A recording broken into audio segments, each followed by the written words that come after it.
Karen Tepp es candidata a diputada nacional, surge de Ciudad Futura, en Rosario. Quizás los santafesinos no estamos tan metidos en la historia que tiene Ciudad Futura, pero en los últimos años en Rosario han dado varios batacazos. ¿Cómo te va, Karen? Hola, ¿qué tal? ¿Cómo están? ¿Todo bien? Contale al santafesino, ¿cómo nace Ciudad Futura en Rosario? ¿Cómo nace? Hace algo de 12 años arrancamos con un grupo de jóvenes a militar en los barrios postergados de la ciudad de Rosario. En ese momento no se llamaba Ciudad Futura, éramos el movimiento Giros, éramos un grupo de jóvenes que estábamos cansados de la política tradicional, que no nos sentíamos identificados con ningún espacio de participación política, pero que al mismo tiempo entendíamos que la política es la herramienta que tenemos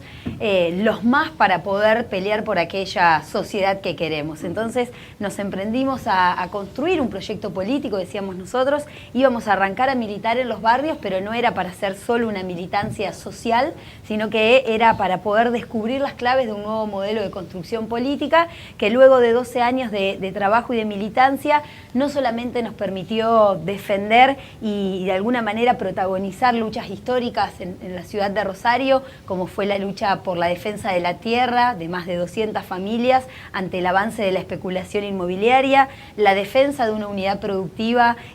única en la zona como era el Tambo La Resistencia, y al mismo tiempo poder generar proyectos prefigurativos, decimos nosotros, proyectos que nos permitan dar cuenta de cómo es esa sociedad que queremos para mañana. Tenemos escuelas para jóvenes y adultos, tenemos modelos de consumo colaborativo que permiten combatir la inflación, digo, cuando todos hablan y dan las distintas razones de por qué se genera la inflación, nosotros como fuerza política independiente y sin lugar en el Estado pusimos en marcha un sistema que hoy le permite a más de 60 productores de toda la zona sur de la provincia de Santa Fe vender de manera directa a más de 1000 familias. Digo, nos concentramos en poder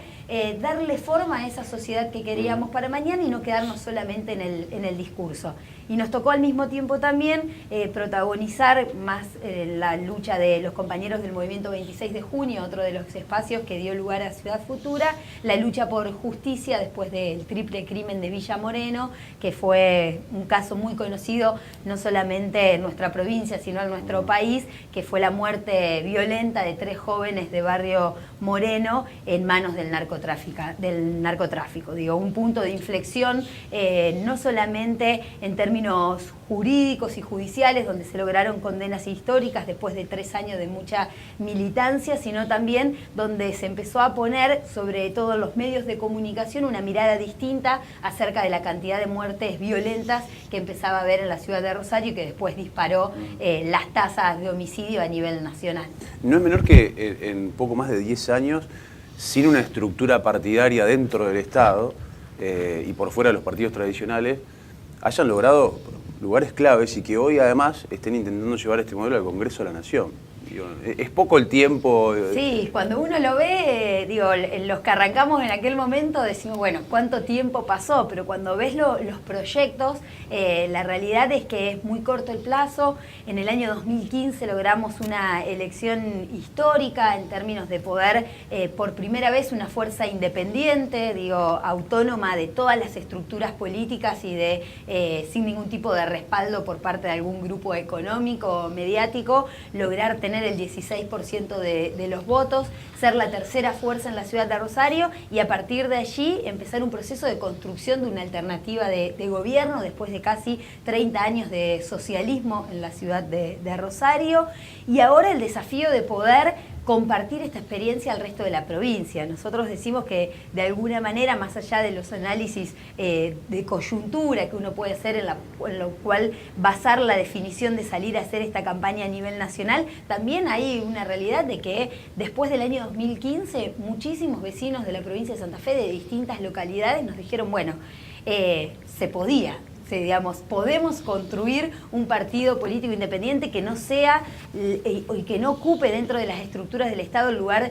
testimonial y funcional que muchas veces hemos ocupado los espacios más de izquierda o progresista, y por el contrario decir, bueno, toda esta pelea que damos en el ámbito de lo social, de lo territorial, ¿por qué no también plasmarla en el ámbito de las instituciones y masificar esta forma de hacer política? El hecho de que hayan sostenido como nombre del espacio político Ciudad Futura, siendo esta una elección provincial y demás. Nacional. Nacional, pero que se eligen representantes de toda la provincia, a eso me refiero. ¿Tiene que ver con una concepción de hacia dónde tiene que ir la política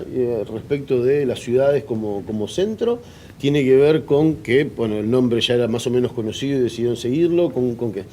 Con lo primero que vos decís, digo, más allá de la referencia que pueda llegar a tener ya el nombre Ciudad Futura, hay una definición de cuál es el mensaje que queremos transmitir, por donde entendemos que tiene que pasar la política, y en este sentido estamos convencidos de que las construcciones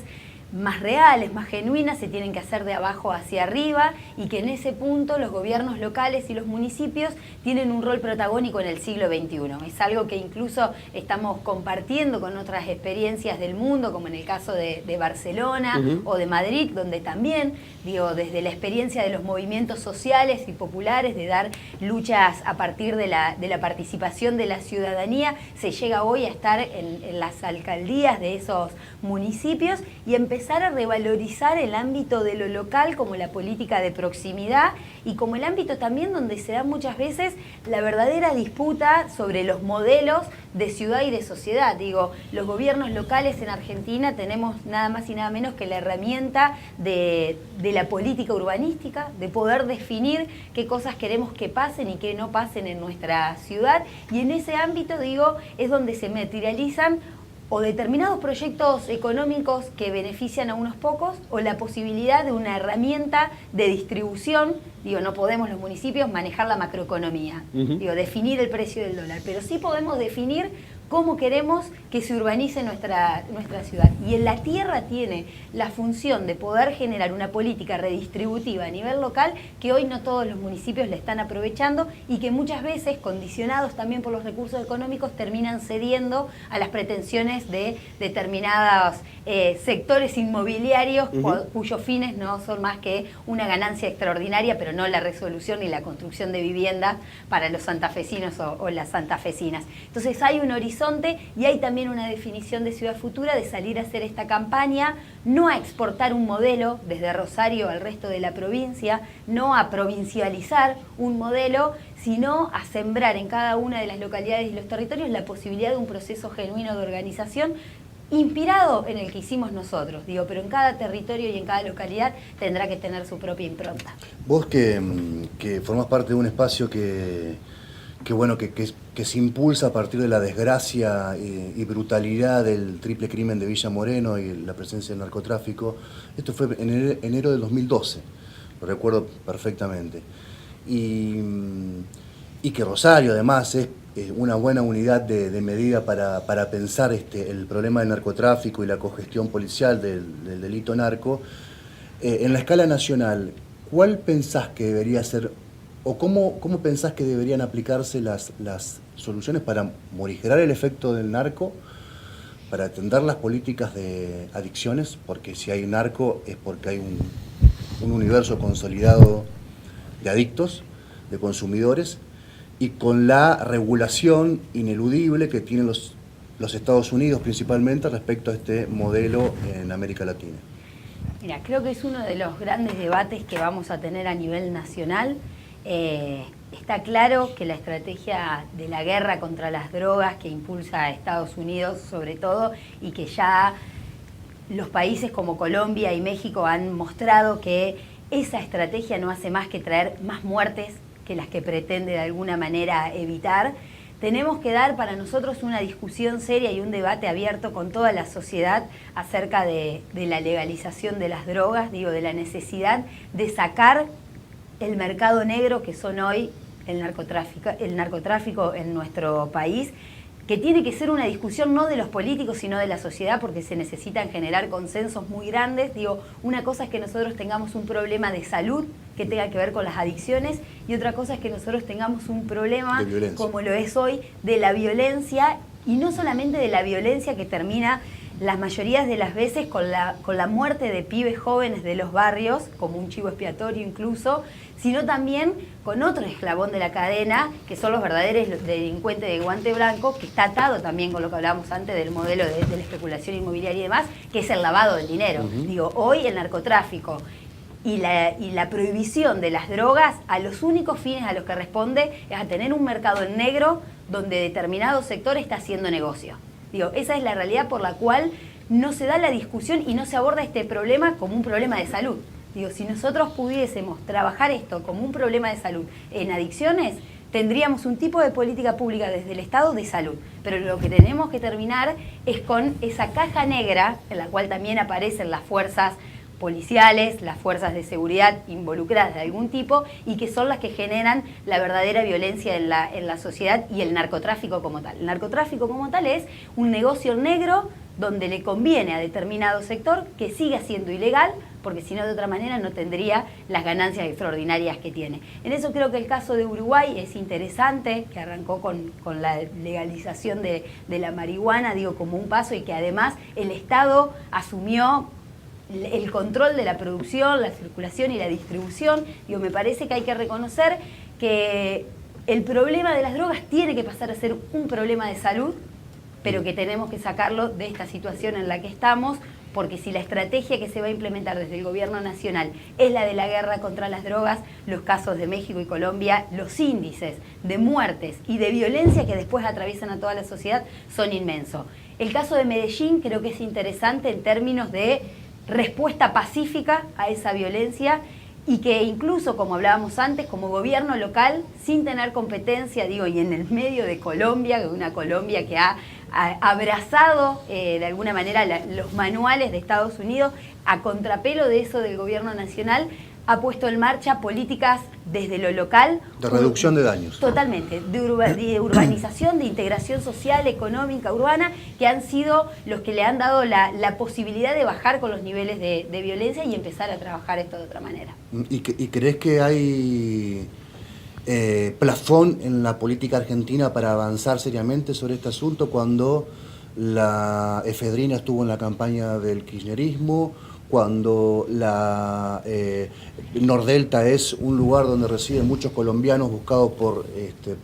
jueces internacionales, donde en la provincia de Santa Fe sigue siendo una incógnita, digamos, por qué funcionarios públicos fueron a abrir la computadora de un narcotraficante?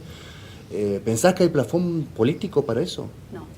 No lo hay. Lamentablemente no lo hay, por eso también creo que vinculado a esta discusión es la del financiamiento de la política, que la necesidad de transparentar los números de la política. Las campañas políticas son millonarias y una cosa es que nosotros hablemos de casos aislados de corrupción, que es lo que solemos hacer. Y casos aislados de corrupción, y entonces van los medios y va la sociedad a impugnar con el hecho consumado y cada uno da su juicio. Lo que tenemos que resolver y lo que tenemos que buscar una alternativa es a un sistema que es corrupto, que involucra a lo público, pero que también involucra a lo privado, y que el primer momento son las campañas políticas. Si no somos capaces, las fuerzas políticas, de transparentar nuestros números y de ser autónomos de determinados recursos para poder llevar adelante nuestras propuestas, no estamos siendo una democracia, digo, no estamos teniendo un sistema democrático en el cual la gente vote a las personas que gobiernan, porque ese es financiamiento que puede venir en blanco o puede venir en negro, pero el financiamiento que viene del sector privado a la política, tarde o temprano la termina condicionando. Tarde o temprano, quienes llegan a determinados lugares de poder o espacios públicos terminan condicionados por ese financiamiento. ¿Cómo se financia Ciudad Futura? Nosotros tenemos un sitio web donde todos los santafesinos y santafesinas pueden ver, transparencia.ciudadfutura.com.ar. Ahí están todos los números de Ciudad Futura. Nosotros tenemos, digamos, la herramienta de la autogestión de contribuciones de personas con nombre y apellido que hacen una colaboración mensual, y el financiamiento principal de esta campaña lo tenemos porque en este año y medio de gestión como concejales hemos decidido que el 70% de los sueldos de quienes somos actuales concejales en la ciudad de Rosario y de nuestro grupo de asesores sigamos cobrando y viviendo con los mismos sueldos de antes de ser concejales, esto es cerca de 20.000 pesos, y el resto, 55.000, 60.000 pesos mensuales, vayan al partido político, vayan a los destinos y a preservar esa autonomía económica que nos permite la independencia política. En el día de hoy salió en varios medios el tema de las declaraciones juradas. solamente Ciudad Futura y el Frente de Izquierda en la provincia de Santa Fe hemos presentado las declaraciones juradas de todos los candidatos de nuestra lista. Hay fuerzas políticas y partidos políticos que al día de hoy todavía no han rendido cuentas de las elecciones del 2015. Entonces, ese tipo de cuestiones son, digamos, para nosotros fundamentales y por eso hablamos de que tan importante como el contenido de nuestras políticas tiene que ser la forma de construcción. Bueno, algunos han rendido cuentas y han sido objetadas inclusive los números por la justicia. En el caso de Miguel del Cel hace poco, condenado a 6 meses de inhabilitación. En 2007, si no me equivoco, la campaña de Wiener también en su momento había sido observada. La campaña Wiener, la de Wiener 2007, cuando era Wiener presidente del partido y Miguel Lifchit tesorero del partido. Así es.